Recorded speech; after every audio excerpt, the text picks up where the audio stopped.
شروع اللہ کا نام لے کر جو بڑا مہربان نہایت رحم والا ہے۔ اور جب ان سے کہا جاتا ہے کہ جو کتاب اللہ نے اب نازل فرمائی ہے اس کو مانو، تو کہتے ہیں کہ جو کتاب ہم پر پہلے نازل ہو چکی ہے ہم تو اسی کو مانتے ہیں، یعنی یہ اس کے سوا اور کتاب کو نہیں مانتے،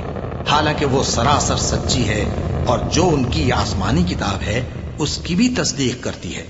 ان سے کہہ دو کہ اگر تم صاحب ایمان ہوتے تو اللہ کے پیغمبروں کو پہلے ہی کیوں قتل کیا کرتے تھے؟ اور موسیٰ تمہارے پاس کھلے ہوئے معجزات لے کر آئے، پھر تم ان کے کوہ طور پر جانے کے بعد بچڑے کو معبود بنا بیٹھے،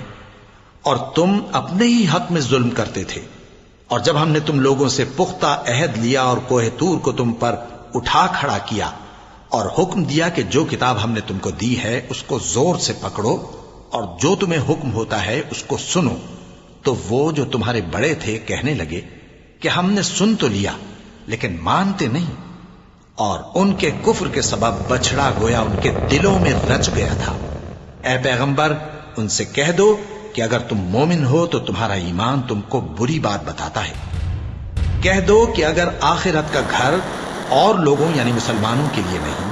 اور اللہ کے نزدیک تمہارے ہی لیے مخصوص ہے تو اگر سچے ہو تو موت کی آرزو تو کرو، اور ان اعمال کی وجہ سے جو ان کے ہاتھ آگے بھیج چکے ہیں یہ کبھی اس کی آرزو نہیں کریں گے، اور اللہ ظالموں سے خوب واقف ہے۔ اور ان کو تم اور لوگوں سے زیادہ زندگی کے حریص دیکھو گے، یہاں تک کہ مشرکوں سے بھی بڑھ کر۔ ان میں سے ہر ایک یہی خواہش کرتا ہے کہ کاش وہ 1000 برس جیتا رہے، مگر اتنی لمبی عمر اس کو مل بھی جائے تو اسے عذاب سے تو نہیں چھڑا سکتی، اور جو کام یہ کرتے ہیں اللہ ان کو دیکھ رہا ہے۔ کہہ دو کہ جو شخص جبرائیل کا دشمن ہو اس کو غصے میں مر جانا چاہیے، کیونکہ اس نے تو یہ کتاب اللہ کے حکم سے تمہارے دل پر نازل کی ہے جو پہلی کتابوں کی تصدیق کرتی ہے اور ایمان والوں کے لیے ہدایت اور بشارت ہے۔ جو شخص اللہ کا اور اس کے فرشتوں کا اور اس کے پیغمبروں کا اور جبرائیل اور میکائیل کا دشمن ہو تو ایسے کافروں کا اللہ دشمن ہے۔ اور ہم نے تمہارے پاس سلجھی ہوئی آیتیں ارسال فرمائی ہیں، اور ان سے انکار وہی کرتے ہیں جو بد کردار ہیں۔